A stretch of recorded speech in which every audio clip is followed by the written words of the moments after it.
Ward number 8ના અપક્ષ ઉમેદવાર સેજલ વ્યાસ દ્વારા બોક્સ ક્રિકેટ ટુર્નામેન્ટનું ભવ્ય આયોજન કરવામાં આવ્યું છે. 12 દિવસ સુધી ચાલનારી આ ટુર્નામેન્ટમાં 250થી વધુ ટીમોએ ભાગ લીધો છે.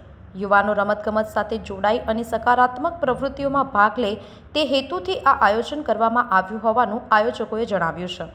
ઇલેક્શન વોર્ડ નંબર 8માં સમાવિષ્ટ તમામ મતદારો ઉપરાંત આજુબાજુના ગ્રામ્ય વિસ્તારોના યુવાનો પણ આ ટુર્નામેન્ટમાં ભાગ લઈ રહ્યા છે. ટુર્નામેન્ટમાં વિવિધ નવા નિયમો અને આકર્ષક ઇનામો રાખવામાં આવ્યા છે.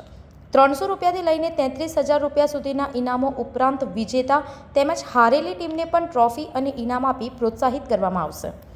અમારા એક નિયમો છે રાષ્ટ્રીય પાર્ટી સાથે પણ કે અમે ઇલેક્શન લડીશું, પણ અમારા નિયમ એવા છે કે અમે તમારી પાર્ટીમાં રહીને જો કદાચ લડીએ પણ આવનાર સમયમાં જો પાર્ટીમાંથી પણ કોઈ ખોટું કરશે ને તો અમે બોલીશું. કારણ કે અમે ઇલેક્શન લડીએ છીએ વડોદરા માટે, ના કે કોઈ પાર્ટી. મારી માટે કોઈ પાર્ટી મહત્ત્વની નથી. મારી માટે મારું શહેર વડોદરાનું છે. હું જન્મ્યો છું અહીંયા અને મરવાનો છું પણ અહીંયા. પણ મરતા પહેલાં શહેર માટે કંઈક કરીશું. સારા એવા યુવાનો માટે અત્યારે તો કરી રહ્યા છે, મહિલાઓ માટે પણ કરી રહ્યા છે, વૃદ્ધો માટે પણ અમે કરી રહ્યા છે. વડોદરામાં જ્યારે આફત આવ્યું છે ત્યારે કોઈ આગળ નહોતું આવ્યું, ત્યારે પણ મીડિયાના માધ્યમથી તો પણ તમે શહેરના નગરજનો જોયું છે કે અમે આગળ જ રહ્યા છે. તો મારું શહેર કેમ આગળ ના વધે, મારા શહેરના યુવાનો કેમ આગળ ના વધે, એ જ ઉદ્દેશ છે. અને સર્વ રીતે અમે તો આગળ આવવાના જ છે.